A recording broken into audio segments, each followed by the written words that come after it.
നമസ്കാരം. ശബരിമല സ്വർണ്ണക്കൊള്ളയിൽ പ്രത്യേക അന്വേഷണ സംഘത്തിന്റെ എതിർപ്പുകളൊക്കെ അവഗണിച്ചുകൊണ്ട് വിജിലൻസ് കോടതി ഇപ്പോൾ ഒരു ഉത്തരവിറക്കിയിരിക്കുന്നു. ശബരിമല സ്വർണ്ണക്കൊള്ള കേസ് ഇഡി അന്വേഷിക്കും. എല്ലാ രേഖകളും കൈമാറുവാനാണ് പറഞ്ഞത്. കൂടാതെ 3 പ്രതികളുടെ ജാമ്യം തള്ളിയിരിക്കുന്നു. ഇനി എന്താകും ശബരിമല സ്വർണ്ണക്കൊള്ള കേസ്? തെരഞ്ഞെടുപ്പിന് മുന്നേ നമ്മൾ വിചാരിച്ചതുപോലെ പത്മകുമാറിൽ എത്തി നിൽക്കുന്ന കേസ് അവിടെ തന്നെ ഒരുമാതിരി ഇടിച്ച് നിൽക്കുകയായിരുന്നു. പക്ഷേ തെരഞ്ഞെടുപ്പ് ഒക്കെ ശേഷം ഒരു പാരഡിക്കാനൊക്കെ ഹിറ്റായതോടുകൂടി വീണ്ടും ശബരിമല സ്വർണ്ണക്കൊള്ള കേസ് വീണ്ടും വലിയൊരു രീതിയിലേക്കാണ് പോകുന്നത്. നമ്മളൊട്ടും പ്രതീക്ഷിക്കാത്ത ട്വിസ്റ്റിലേക്കൊക്കെ കടക്കുകയാണ്. ഇന്ന് ഇഡിക്ക് കേസ് അന്വേഷണം നടത്താൻ വേണ്ടിയിട്ട് ഇഡിക്ക് അനുവാദം കൊടുത്തിരിക്കുകയാണ് കോടതി. എല്ലാ രേഖകളും അതൊരു SIT പക്ഷെ പറഞ്ഞിരുന്ന കേസിൻ്റെ ഒരു സുതാര്യതയും ഒക്കെ മാനിച്ചുകൊണ്ട് തൽക്കാലം മറ്റൊരു സമാന്തരമായിട്ടുള്ള മറ്റൊരു ഏജൻസി കൂടി വന്നു കഴിഞ്ഞാൽ അത് കേസിനെ ചില കാര്യങ്ങൾ ബാധിക്കുമെന്ന് SIT പറഞ്ഞതിനെ ആ വിലക്ക് മറികടന്നുകൊണ്ടാണ് ഇപ്പോൾ കോടതി ഉത്തരവിട്ടിരിക്കുന്നത് ഇഡിയും കൂടെ അന്വേഷിക്കണം എന്നുള്ളത്. അത് എന്താണെന്നുള്ള അറിഞ്ഞൂടാ. കാരണം പല കാര്യങ്ങളും SIT ഈയിടെയായിട്ട് കോടതിക്ക് വിമർശനം ഉന്നയിക്കുന്ന തരത്തിലേക്ക് പോയിരുന്നു. കാരണം നമുക്കറിയാം ഇതിൽ കഴിഞ്ഞ ദിവസം കോടതി ഒരു ചോദ്യം സർക്കാരിനോടും SITയോടും ചോദിച്ചിരുന്നു. ഈ സ്വർണ്ണമാണ് എന്നുള്ളതിന് തെളിവെന്ത്? അന്ന് വിജയ് മല്യ കൊടുത്ത സ്വർണത്തിൻ്റെ തെളിവുകൾ എവിടെ?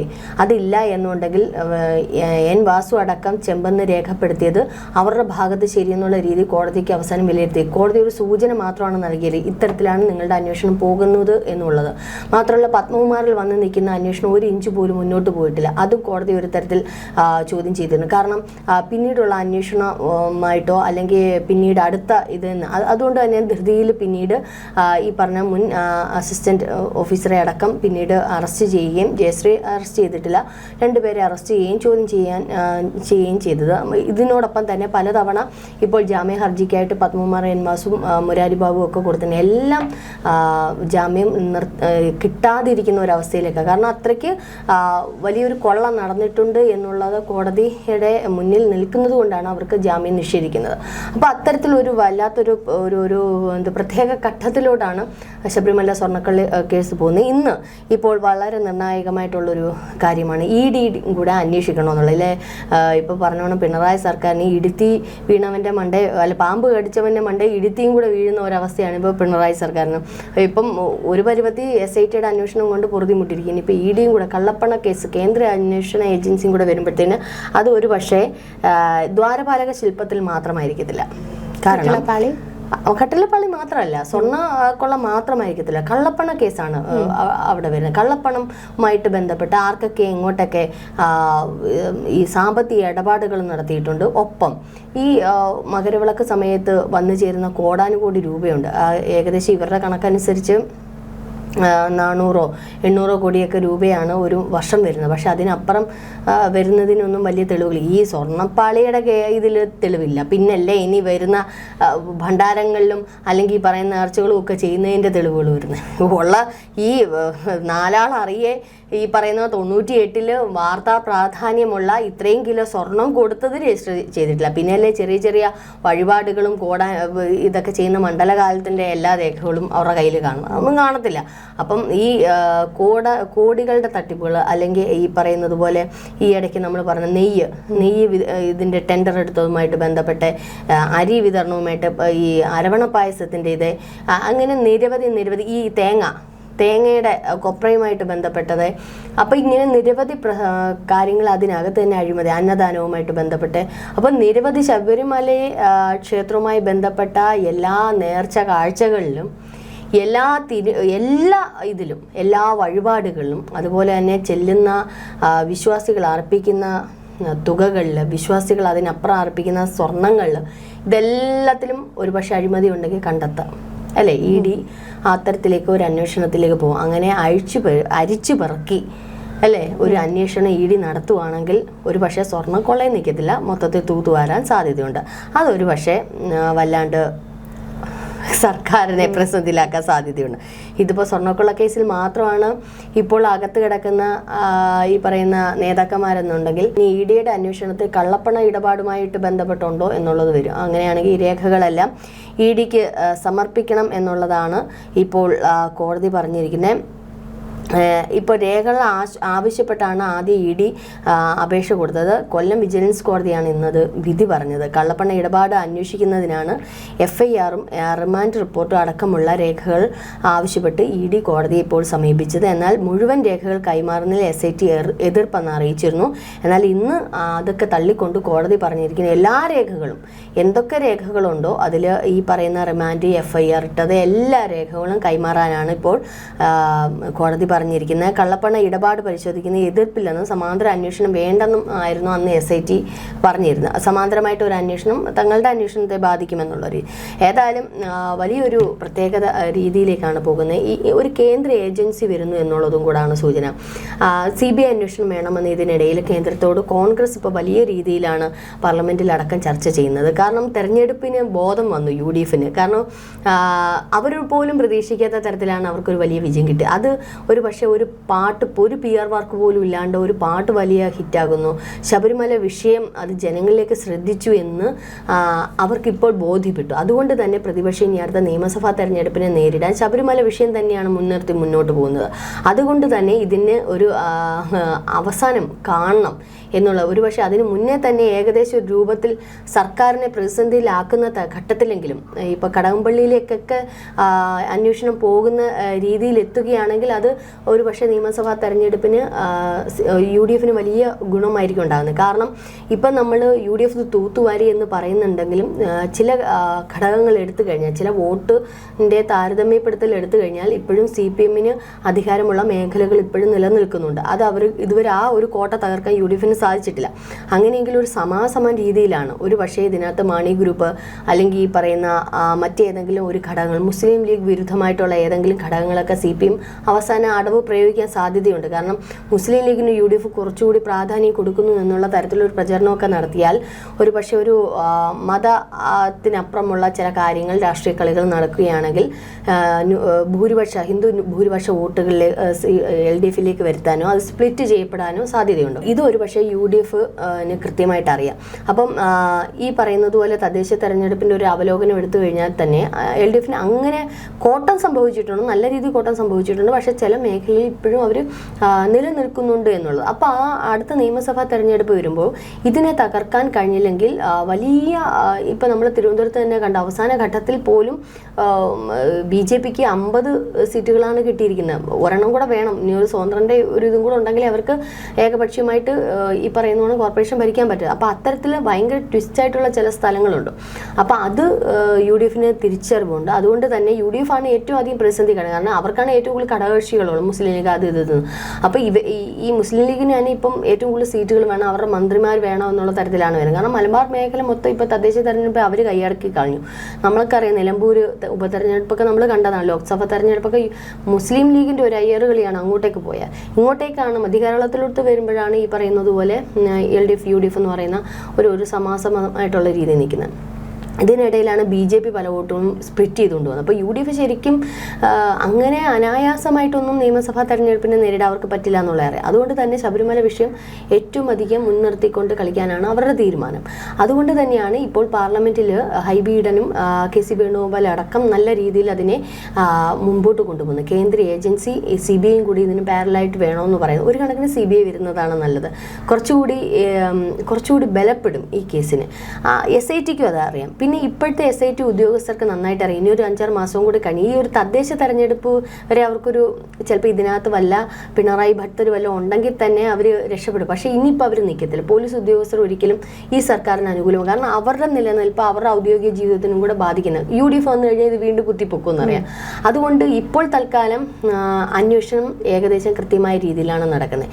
ഒന്ന് സ്റ്റോപ്പ് ചെയ്തിരുന്നു, പക്ഷെ വീണ്ടും നല്ല ആർജവത്തോടു കൂടിയാണ് വരുന്നത്. പക്ഷേ എന്നാൽ ഈ കടകംപള്ളി എന്ന് പറയുന്ന ആളിലേക്ക് എത്തുന്നത് ഒരു ഇങ്ങനെ പിടിച്ചാണ് പോകുന്നത്. അപ്പോൾ ഇപ്പോൾ പത്മകുമാർ അടക്കം പറഞ്ഞിരുന്നു ദൈവതുല്യരായിട്ടുള്ള ആൾക്കാർ ഇതിനകത്തുണ്ട് എന്നുള്ളത്. അവരെ മാനിച്ചുകൊണ്ട് ഒന്നും പറയുന്നില്ല. അപ്പോൾ ഈ പറഞ്ഞതുപോലെ വാസു ഉൾപ്പെടെയുള്ള കാര്യങ്ങൾ, അപ്പോൾ അതിലേക്ക് സർക്കാരിലേക്ക് വരാനുള്ള ഒരിത് രമേശ് ചെന്നിത്തല കൊടുത്ത ഒരു മൊഴി വല്ലാത്തൊരു മൊഴിയായിരുന്നു. നമ്മൾ വിചാരിച്ചു തെരഞ്ഞെടുപ്പുമായി ബന്ധപ്പെട്ട ആൾ വെറുതെ ഒരു ക്ലീഷേ ഇതടിച്ചാണ്. പക്ഷെ അതല്ല, അദ്ദേഹം കൃത്യമായ തെളിവുകളുടെ അടിസ്ഥാനത്തിലാണ് കൊടുത്തത്. അപ്പോൾ കൃത്യമായി ഇവർക്കൊക്കെ അറിയാം. അപ്പോൾ ഈ പറഞ്ഞതുപോലെ ഈ വ്യവസായിയുമായിട്ടുള്ള മൊഴിയെടുപ്പ് 3 മണിക്കൂർ, ആ 3 മണിക്കൂർ മൊഴിയെടുത്തു എന്ന് തന്നെ പറയുമ്പോൾ നമുക്കറിയാം അത് എന്തോ കൃത്യമായിട്ടുള്ള കാര്യങ്ങളുണ്ട്. അപ്പോൾ അത് ഇനിയിപ്പോൾ ഹൈക്കോടതിയിൽ സമർപ്പിക്കുകയാണെങ്കിൽ അതിലേക്കൊരു അന്വേഷണം വന്നു കഴിഞ്ഞാൽ അന്താരാഷ്ട്ര ബന്ധം കൂടെ കണ്ടാൽ പിന്നെ തീർന്ന്. ഇതൊരു അന്താരാഷ്ട്ര ലെവൽ ക്രിമിനൽ കുറ്റമായിട്ടാണ്. അപ്പോൾ കടകംപള്ളിയുടെ ഹൈക്കോടതിയിലൊന്നും നിൽക്കത്തില്ല, അത് കേന്ദ്രം ഏറ്റെടുത്തു. അത് ഇതിനകത്ത് സ്വാഭാവികമായിട്ടുള്ള ഈജിപ്ത് യാത്രകളൊക്കെ ഇതിനകത്തുള്ള ഈ ഇത്തരത്തിൽ അന്താരാഷ്ട്ര ബന്ധത്തിലേക്ക് നമ്മുടെ ഒരു ചരിത്ര പ്രാധാന്യമുള്ള വസ്തുക്കൾ കടത്തി എന്ന് പറഞ്ഞാൽ അത് വലിയൊരു ക്രിമിനൽ കുറ്റമായി രാജ്യദ്രോഹമായിട്ടാണ് വരുന്നത്. അപ്പോൾ ആ രാജ്യദ്രോഹ കുറ്റമായിട്ട് വരുവാണെങ്കിൽ അത് സർക്കാരിനെ, കേരള കമ്മ്യൂണിസ്റ്റ് പാർട്ടി വല്ലാണ്ട് ബാധിക്കാൻ സാധ്യതയുണ്ട്. കാരണം ഇപ്പോഴത്തെ ഉള്ള എല്ലാ സഖാക്കന്മാരാണ് ഉള്ളിക്കിടക്കുന്നത്. അപ്പോൾ ഇനി അന്നത്തെ മന്ത്രിസഭ, ഇന്നത്തെ സജി ചെറിയാൻ അടക്കം അന്നത്തെ കടകംപള്ളി അടക്കം പെടാൻ സാധ്യതയുണ്ട്. അപ്പോൾ പ്രശാന്തിനെ ഇനിയിപ്പോൾ ചോദ്യം ചെയ്യാതിരിക്കുകയാണ്. അപ്പം അങ്ങനെ വന്നു കഴിഞ്ഞാൽ അതൊരു രാജ്യാന്തര കുറ്റമായിട്ട് മാറും. അത് ഈ കേസ് ഇവിടെ നിൽക്കില്ല.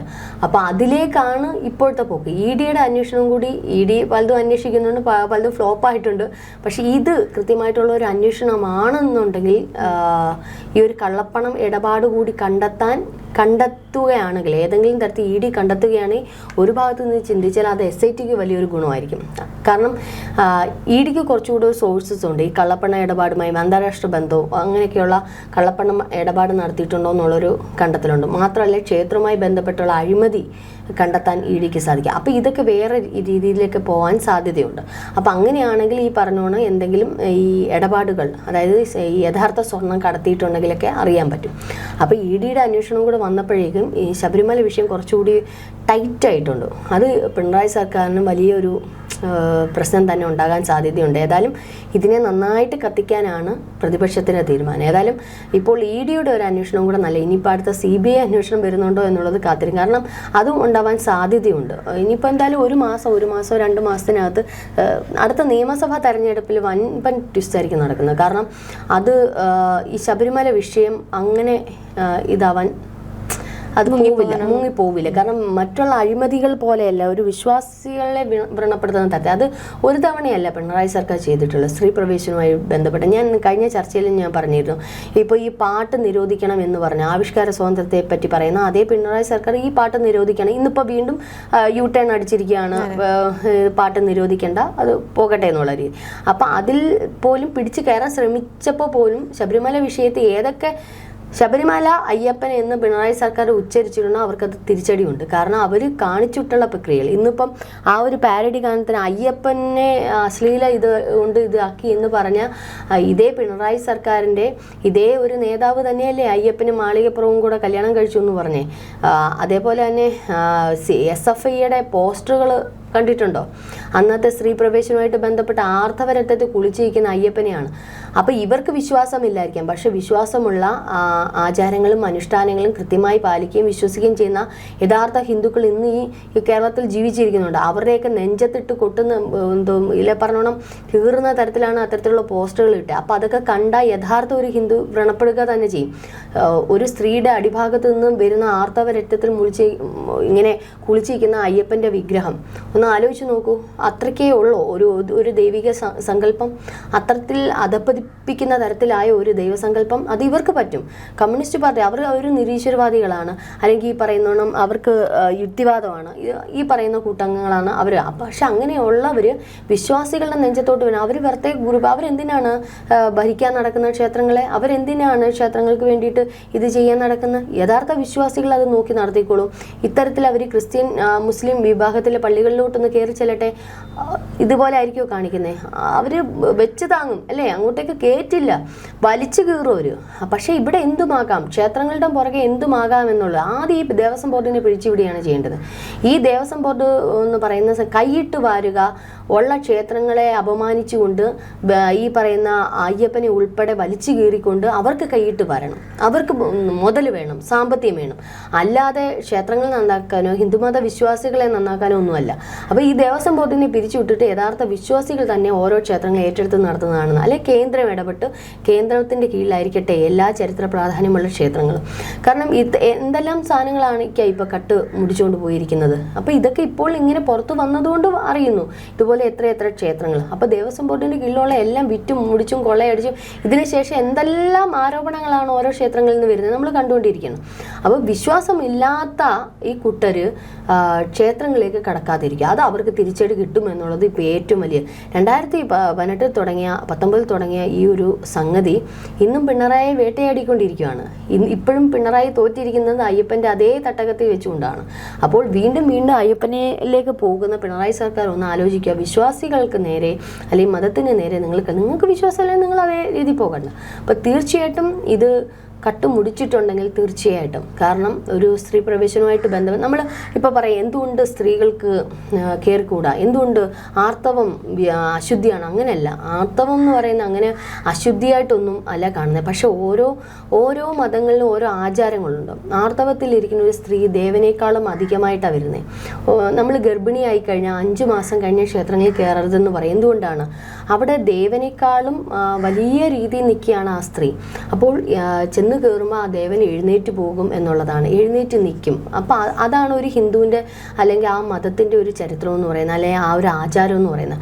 അപ്പോൾ അത്തരത്തിൽ ദേവന്മാരെ അല്ലെങ്കിൽ ദേവിമാരെ പ്രതിഷ്ഠിച്ചിരിക്കുന്ന ആ ക്ഷേത്രത്തിലേക്ക് അത്തരത്തിലുള്ള സ്ത്രീകൾ കയറരുതെന്ന് പറയുന്നത്, അല്ലാതെ അത് അശുദ്ധി എന്നുള്ളൊരു സങ്കല്പമല്ല. അപ്പോൾ ഇവർ ഈ പറയുന്നതുകൊണ്ട് അശുദ്ധി കൊണ്ടല്ല, അത് ഓരോ ആചാരങ്ങളും അനുഷ്ഠാനങ്ങളുമാണ്. അതായത് ദൈവ പ്രീതിക്ക് വേണ്ടിയിട്ട് അല്ലെങ്കിൽ ദൈവപ്രതിഷ്ഠയ്ക്ക് വേണ്ടിയിട്ടുള്ള വിശ്വാസമാണ്. ആ വിശ്വാസത്തിന് വേണ്ടി എന്തുകൊണ്ടാണ് മുസ്ലിം പള്ളിയിൽ സ്ത്രീകൾ കയറുന്നത്? അത് അവരുടെ അനുഷ്ഠാനമാണ് അല്ലേ. അതുപോലെ ക്രിസ്ത്യൻസിനും ഉണ്ട് ഒരുപാട് കാര്യങ്ങളില്ലേ. അപ്പോൾ അതൊക്കെ അവരുടേതായ ആചാരങ്ങളും അനുഷ്ഠാനങ്ങളും നിൽക്കുന്നതാണ്. അപ്പോൾ കർത്തൃമേശ എടുക്കണമെങ്കിൽ അവർ പറയും ബാപ്റ്റിസം ചെയ്യാതെ കർത്തൃമേശ എടുക്കരുതെന്ന് പറയും. അത് ഒരു ആചാരവും അനുഷ്ഠാനമാണ്.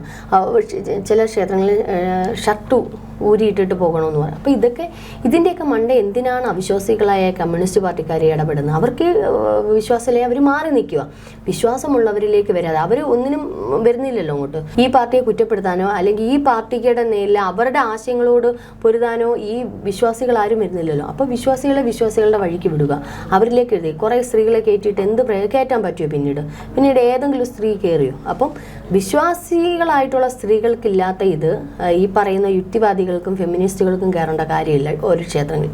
അപ്പോൾ അത് മറ്റുള്ളവർക്ക് ഇതുണ്ടാവുന്ന തരത്തിലാണ്. അപ്പോൾ സുപ്രീം കോടതി അങ്ങനെ ഒരു വിധി വന്നിട്ടുണ്ടെങ്കിൽ തന്നെ ഒരുപക്ഷെ ഇനിയും ഫൈറ്റ് ചെയ്തുകൊണ്ടിരിക്കുകയാണ്. അപ്പോൾ അത് നാളെ മാറി മറിഞ്ഞൂടാ എന്നുള്ളതല്ല. അന്നത്തെ കാലത്ത് കൊടുത്തിരുന്ന അത്രയും ഫോഴ്സ്ഫുൾ ആയിട്ടുള്ള കാര്യങ്ങൾ കൊടുത്തതുകൊണ്ടായിരിക്കാം സുപ്രീം കോടതിക്ക് ഈ പറയുന്ന നീതിദേവതയ്ക്ക് തെളിവുകളാണ് ആവശ്യം, അല്ലെങ്കിൽ വേണ്ടുന്ന ആധാരങ്ങളായിട്ടുള്ള കാര്യങ്ങളാണ്. അവിടെ എന്തോ പാളിച്ച പറ്റിയതുകൊണ്ടാണ് അങ്ങനെ വന്നത്. പക്ഷെ ഇപ്പം ഹൈക്കോടതി പല കാര്യങ്ങളിലും ഗുരുവായൂർ ക്ഷേത്രത്തിലടക്കം പല കാര്യങ്ങളും ആചാരങ്ങൾക്ക് അനുകൂലമായിട്ട് തന്നെയാണ് ഹൈക്കോടതി ഇപ്പോഴും നിൽക്കുന്നത്. ഇപ്പം റീലുകൾ ചെയ്യരുത്, ഇടയ്ക്ക് കണ്ടില്ലേ പല കാര്യങ്ങളും വന്നിട്ടില്ല, അനാവശ്യമായിട്ടുള്ള കാര്യങ്ങൾ ചെയ്യരുത്. അത് ആചാരങ്ങളാണ്, അനുഷ്ഠാനങ്ങളാണ്. ഒരു തന്ത്രി പറയും അല്ലെങ്കിൽ ഈ പറയുന്ന ജ്യോത്സ്യൻ പറയും എങ്ങനെയാണ് അവിടെ കയറണോ വേണ്ട, എന്തൊക്കെയാണ് നിഷ്ഠകൾ.